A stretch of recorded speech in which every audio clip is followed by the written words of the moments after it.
Okay, so with Claire Farley, managing editor of Canthius, this is episode 12 of Talking with the Presses. Claire, thank you for joining me. I really appreciate it. Thanks for having me. In its own words, Canthius celebrates poetry and prose by women, transgender men, non-binary, two-spirit, and genderqueer and gender non-conforming writers. The magazine is published biannually on the unceded territory of the Anishinaabeg and the traditional territory of the Ojibway and the Mississaugas of the New Credit. The names of the Canthius collective are Menahil Bandukwala, Punit Dutt, Ashley Hind, Sarah McDonnell, Leah McLean Evans, and Chuixiao Yang. Claire, to begin, I noticed over the course of my research the phrase growing chorus rather than individual initiative. And with that, I wonder whether you would say a word about the impetus for Canthius, what compelled its beginning, and what ethos you would say characterizes the synergy of the current collective.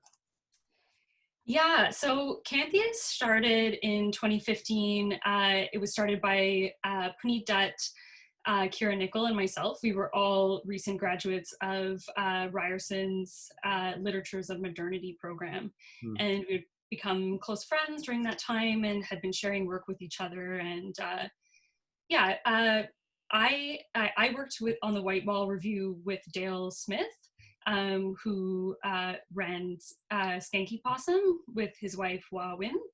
So, and Kira actually had worked with Dale on the White Wall Review the year before me. So we were both kind of interested in the process of making a literary magazine.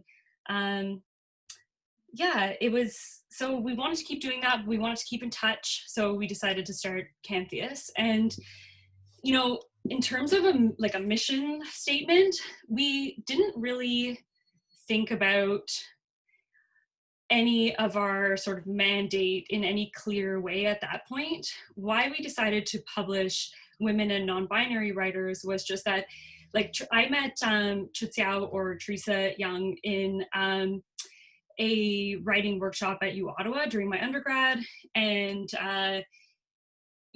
Punit and I had been attending a lot of readings and doing workshops and stuff like that. And we just, like, if I'm totally honest, we just didn't want to read any more like poems like objectifying women's bodies or like kind of like angry unrequited love poems. We were just pretty over that, you know? So, we wanted to, if we're putting our time and our money into running a project, for us it was more about figuring out, like, okay, so what is going to make us feel good about doing this project? So that's why we decided to take a feminist direction. It's just like what made us feel good and excited, right? So obviously we've had to face the ways that our original vision of what was making us feel good involves constant adjustment, right? Like that original vision left a lot of people out, like trans men, queer writers, racialized writers that we weren't explicitly thinking about. And so we, it's just been like a constant process of adjustment, but I would say for us, it's just about writing and being part of a community that we can feel good about. Mm-hmm. Yeah. And that we want to spend our time participating in and making something for. And so I like that you pulled out the growing chorus rather than individual initiative. I remember us writing that. Where did you find that? I can't remember what we were writing that for. It was on the website. I think it was either in the submission section or in the about section. Oh, okay, interesting. So yeah, like how I was thinking about that is, when we started, we weren't like thinking that we were filling any particular gap. So, you think of the Thames Review and you think about filling that like experimental poetry gap, or you think of Augur doing spec lit or something like that. We never really came thinking we had some gap that we'd identified in CanLit that we wanted to fill. We all read Room, and I think Punit at that point had already contributed to Room and, had been following their work over the past decades. But then what I noticed was, so we started in 2015, and then I think about a year after we started, the Manola Review came up, and I think Plenitude started around the same time. So what I started to notice was, like, even if we didn't position ourselves within this growing chorus when we first started, I think obviously we weren't the only people, you know, sitting around in our living rooms talking about how we wanted to make a space that felt more positive and better to us, you know? So I think that's what I mean that's what we mean when we say that. Mm. Yeah. So, I mean, to some extent, like it's a sort of a synchronicity of individual initiative that became a kind of growing chorus. Like you found, I mean, you're right around the same time as the journals that you mentioned are starting to come out, and that changes the dynamic maybe of the, can I say like the national poetry conversation or something like this? I mean, Maybe, like, I don't want to assume that the other magazines would necessarily position themselves in the same way either, but yeah. that's certainly how we've understood our contribution, is not that we are on our own filling a particular gap, but that we're part of this, this growing chorus of folks who are pointing out the innumerable gaps that need to be filled, and how we can do that in like a joyful, like, in a interesting, fun way too, you know? Mm. Yeah. Do you mind if I deviate a little bit from the script and ask you about that question of kind of getting to joy? Mm. I think, I mean, I'm a 28-year-old white cis settler, and I'm slowly becoming conscious of myself to some extent. And I don't mean to make this about myself, but I can imagine rage being the first impulse in the face of injustice and disparities in terms of publishing and whose voices are heard. And I wonder if you'd say a word about that, getting to that place of joy where it can be a celebration as well as a conversation and an opening up. Mm-hmm. I mean, I'm coming from a similar position as you are, right? Like, I'm a cis white, I'm a settler woman. So a lot of this process for me has been to be able to learn to take that criticism as like a gift with some gratitude. Like, it takes a lot of trust for people to be able to give you criticism about the way you're doing your work. So it used to be harder to get an email saying, Kate, you mispronounced my name at that reading. That was really hurtful. And, over time, I've started to see that as, like the trust that it takes for someone to tell me that and know that I'm going to make sure it doesn't happen again is something that means a lot to me.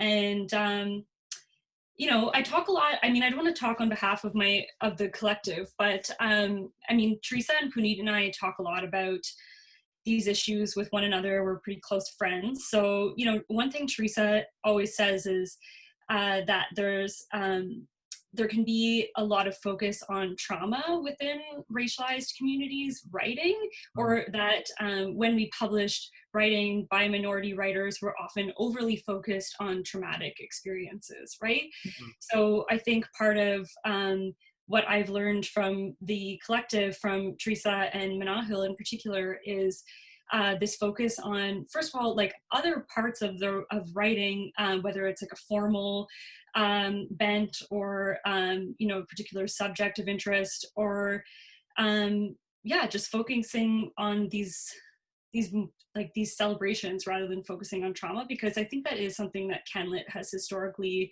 done quite a lot of. Yeah. Absolutely.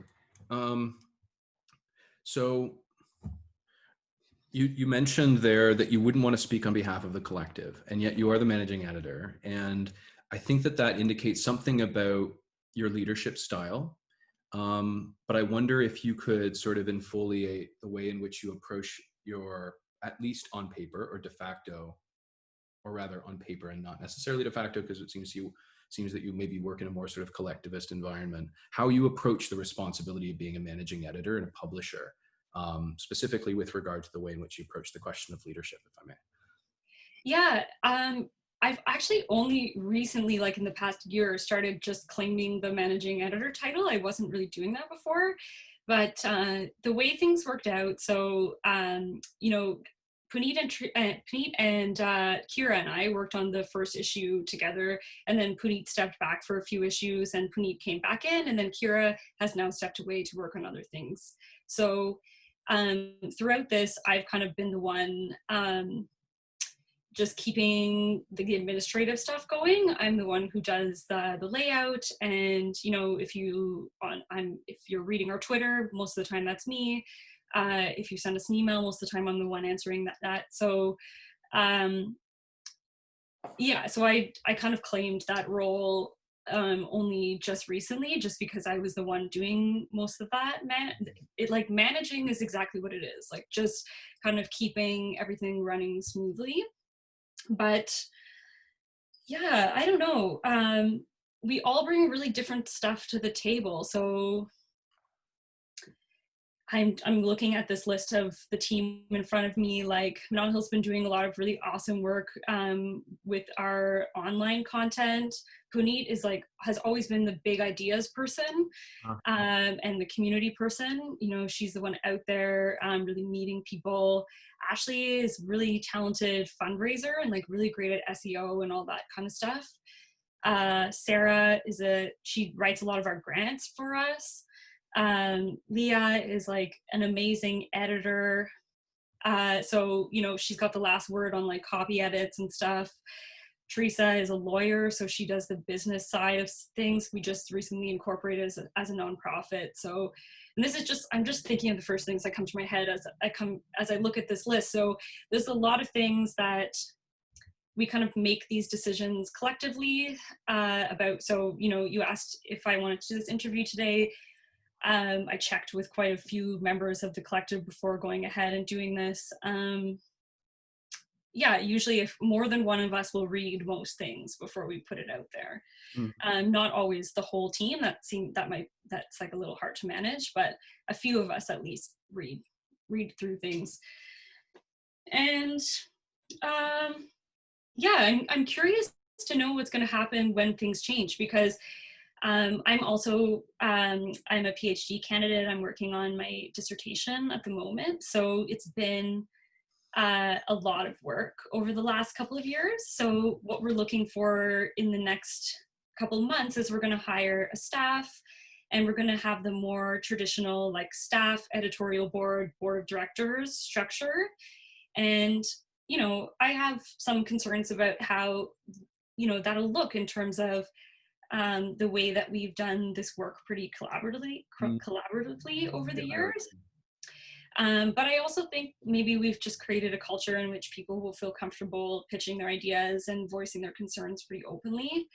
And I'm just excited to see, I don't know, it feels like we're really closing a chapter of just kind of friends working on a project together and professionalizing a bit. So I think it's natural for me to be a little nervous about what that's going to look like, but simultaneously super excited about what that's going to look like. Yeah. So I noticed that I mispronounced Leah's name as Leah when I went through the names earlier. So I just wanted to acknowledge that. Sorry, Leah.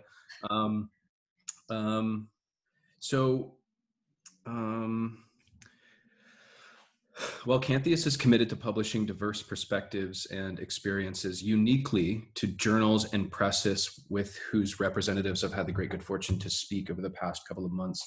Canthius welcomes submissions in Indigenous languages. And I wonder if you'd say a word about the process of considering submissions written in Indigenous languages, and perhaps to how that relates to the press's physical location in Ottawa, in the capital, and the way in which funding can be a means by which to do that work. That's a super interesting question. So we have yet to receive submissions in Indigenous languages. We do have, this is our new issue, which just came in today. And there is a poem in here by Christine Tsai, who she's Anishinaabeg, she's Ojibway. And so she's from like the Sault Ste. Marie area. And so writing, playing with the sound wa in Anishinaabeg. So going through using a few different Anishinaabeg words to that play on that sound wa. And this piece is just actually amazing. It's one of my favorite pieces that we've published, in fact, because it's kind of writing through and against Al Purdy's, you know, history and life on Mississaugas territory.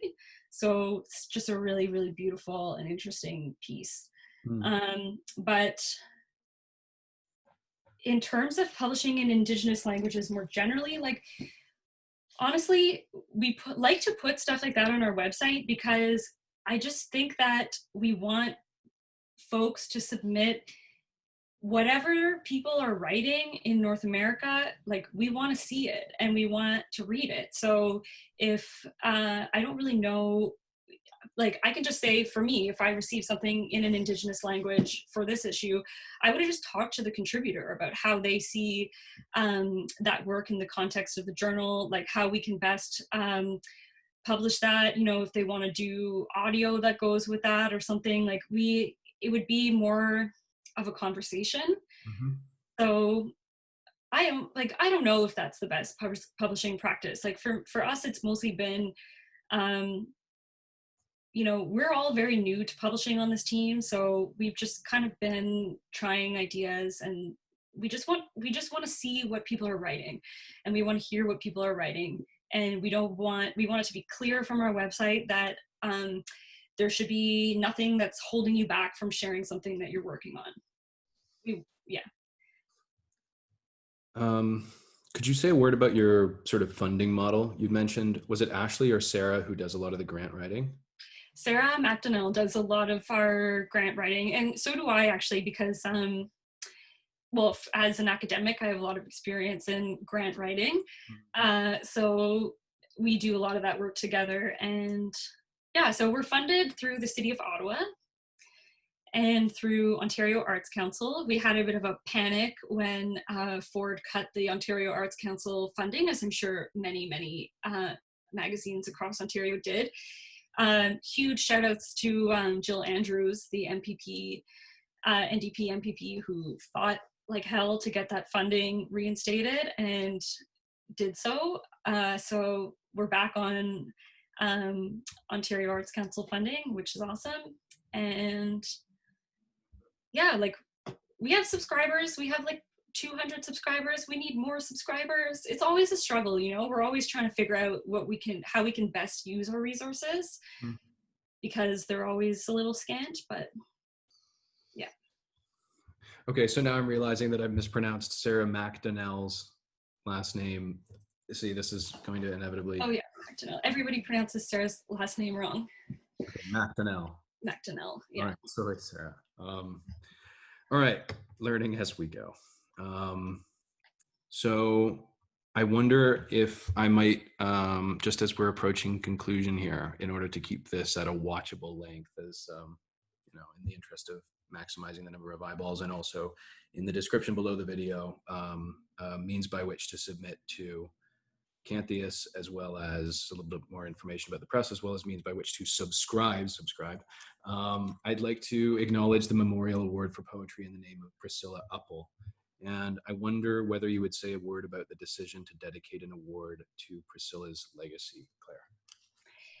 Yeah, so this rolls in well with the last question, because as you probably know, most magazines do have a prize through which they bring subscribers on board, right?